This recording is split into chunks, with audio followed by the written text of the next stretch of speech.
Hello and welcome to another episode of Rallying the Forge. I'm Solymr, and in today's episode we have the remaining spoilers for axes and allies to the best of our knowledge. So today is patch day. Hopefully this video is out by the time the patch happens and the push comes out for the set. You can see I am ready to open some packs tonight, so I will be doing that on stream, so catch me during that. Don't know exactly what time yet, but I will post in the Discord when I'm going live.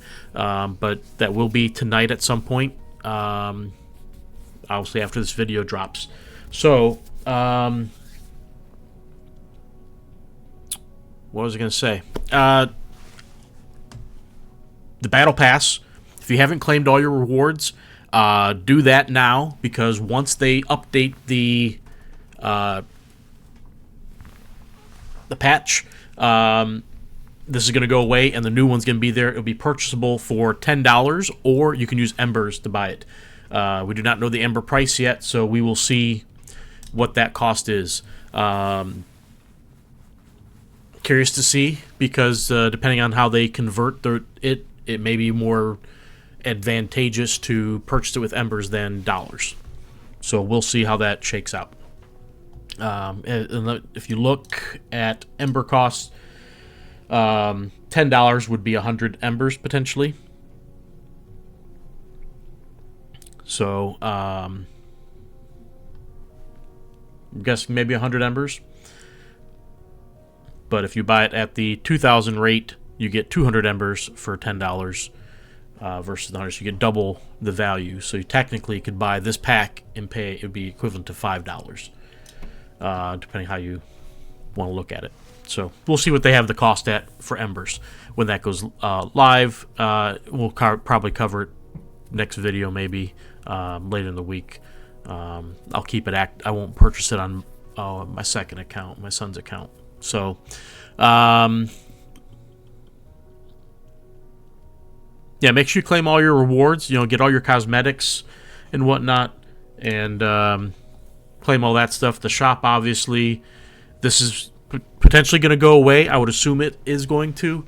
And then we'll have the new packs here, and I'm expecting, obviously, some sort of special pack to buy with some cool exclusives, like playmat and maybe an emote or something, I don't know, and then probably booster packs as well as individual packs. That's my hope.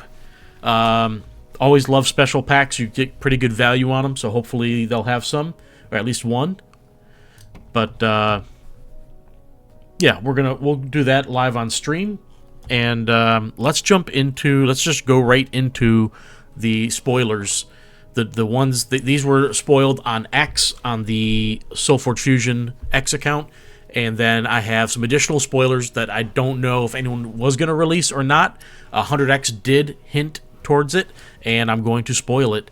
I'm not aware of anyone else who has this information yet to spoil, so if they haven't spoiled it yet, time's kind of running out on them, so I'm going to do it anyway. So I apologize in advance.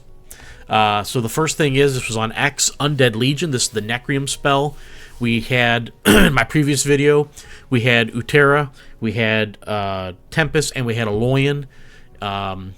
So we had all those spoilers. We just didn't have Nekrium. Well, we got Nekrium today, earlier. Undead Legion. When an enemy creature is destroyed this turn, deal 2, 3, and 5 damage to the enemy player.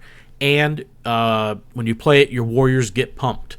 So really nice effect. It really could be, you time this right, that can be a lot of damage to your opponent.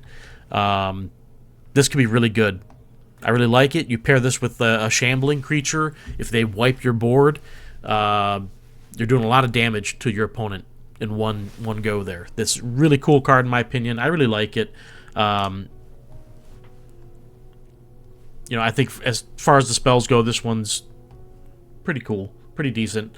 Obviously, you could play it as just a pump spell, so it'd be like a Ferocious Roar, but Nekrium, and even if they don't destroy anything, that's all you got out of it. So they're taking some spells, it seems like, just from at a glance, they're taking spells that were just, they're okay, or they're half decent, and they're just making an improvement upon them for the warrior set, sort of.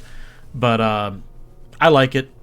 Obviously, it only affects your warriors for the +2, +2, 3, 3, and 5, 5, but it's going to come in a warriors deck. So if they make these in future sets, hopefully it'll come with a bunch of warriors in the decks if they fix the algorithm and the synergies we can get within decks. The next card is the legendary for Nekrium, Ghost Crown Null. It's a spirit warrior. Deploy. If a creature was destroyed this turn, this gets +3, 4, and 6 on health and attack. And then it has, when this is destroyed, give one of your creatures 3, 4, or 6 health and attack. If this had 6, 8, or 12 or more attack, then give one of your creatures double the stats, essentially. Really, really cool card. This one, even though he's a warrior, doesn't need any other warrior synergy for this to work. So this can fit into any Nekrium style deck. And granted, with the legendary drops, we can get it in set 1, 2, 3, or 4. So if you have, you get it with a Blight Witch in a deck, you can sack a creature, drop him, and he's going to be huge. And when he goes away, if they didn't reduce his attack, he's going to be able to pump something really big.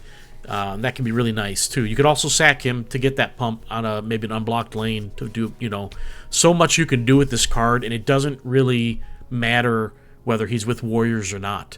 So I really like that card in that regard. He's going to be reusable in future sets as just a really, really good legendary card. So we'll see how this plays out with some of these cards, whether they're going to be ever in future sets, these special cards, or if they're only going to be in the legendary drop sets. Really curious how they're going to play that one out. I would like to see these legendary drop cards in future sets, and not just legendary drop sets. But we'll see how this goes. This card could be really, really cool. Really like it.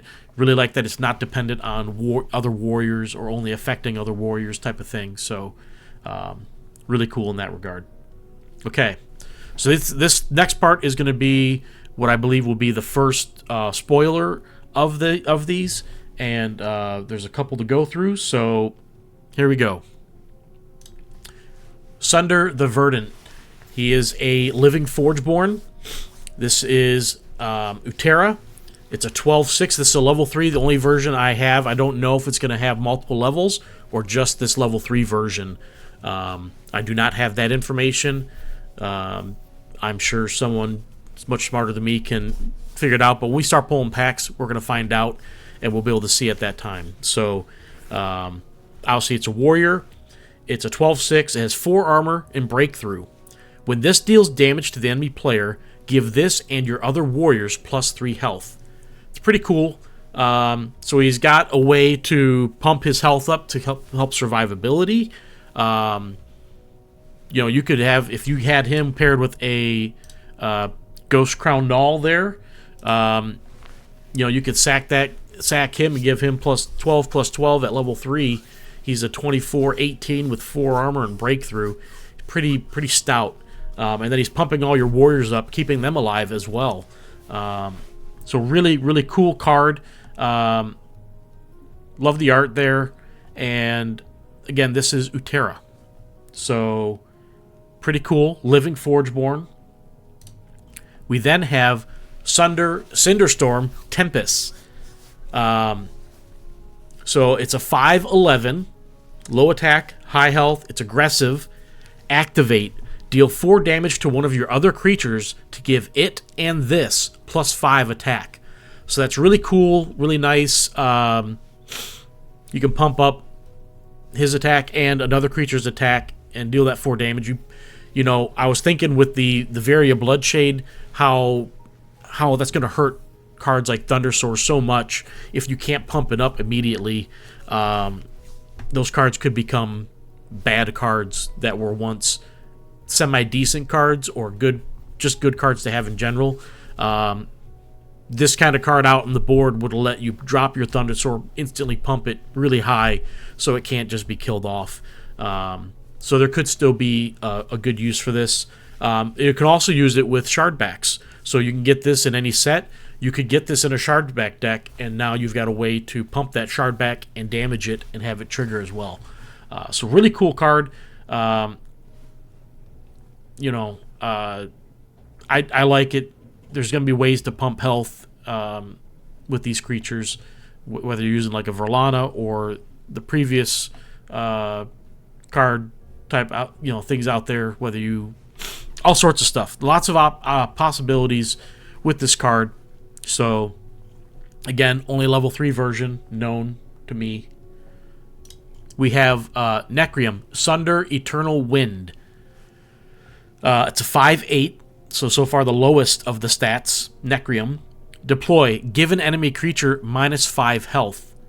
That can be nice. It's a little low at level 3, but at the same time, that could clear a lane if something's already weak anyway. Yeah, Slay. Reanimate a random level 2 or 3 warrior. So that can be nice. If you have a deck that's not heavy on warriors, you can kind of select what you're going to get in a way, but you do get a level 2 or 3 creature back out of it, so that deploy allows you to instantly kill something. After that, though, you're going to need to pump this thing up to get it to really go off. 5/8 pretty low at level 3, so be curious to see how this one goes. Obviously, you could use that Undead Legion card, and you'd pump this up, and he'd be, get +5/+5 at level 3. So there's options with it, but the stats are definitely low. And then we have Aloyan Sunder the Galvanic. 8/8. Mobility 4. When this moves, blast 4. When another one of your warriors comes into play, ready this. This is, in my opinion, by far the best version of the Living Forgeborn Sunder. This sounds awesome. This sounds like the perfect pair for a Glacier deck from set 4. So if you can get a Betrayer Glacier in a deck with a Living Forgeborn Sunder, Aloyan, that will be amazing. That could be awesome. This is really cool. You could also get this with other Aloyan sets, 1, 2, 3, 4, and still get movement. You can still pair it with a Glacier deck. Obviously, the best one out there we know of is Rusty's Glacier deck. It's got the Betrayer Yeti Warcaller in it. So you could get a Betrayer Yeti Warcaller in an Aloyan deck still. He doesn't have to be the only one. So this card, though, I'm really excited for this version. I think this could be really, really good. Blasting for 4, depending on the lanes and what they have there. Either hitting a creature and weakening it, or you could be going straight to the player. And if you have a Glacier on the board, that could be extra damage. That could be a lot of damage quickly, especially if you're playing 2 warriors on that turn and the Glacier's already out there and he's already out there. That could be a lot of damage quick. If at level 3, that would be what? It's 5 plus the 4 here. That's 9. You could easily do 27 damage before combat. So I really, really like it. I think it's really cool. So really excited for these cards. So they are on the website. You can look them up. You can see their images there. That's where I got the images from. They are on the website now. They did load the images up today as they're prepping for the release. As I said, it'll probably drop by the time this video is out. So people may already know about it before this video is out. Hopefully this video hits first. But yeah, I don't have anything else. I'm going to prep the video here, and then I'm going to go get ready for my live stream to open packs. I have plenty of embers here to open with. Hopefully this is going to be enough to get me some good stuff, good pulls. We're looking forward to it. Really, really, really want some good stuff. We'll see. Last time I felt my best pulls might have been my first 2 for the previous set. And then I did pull that Betrayer Shambling Drone, but I haven't really found a pair for it yet, and I'm not ready to move on from it yet and potentially sell it off to somebody who might be able to make use of it. But I hope I get some good stuff here. Really looking forward to it. And yeah, so hope you guys enjoyed the spoilers. And I will catch you guys hopefully on the live stream. Or if not, I'll see you in Discord chat and around the community. So take care.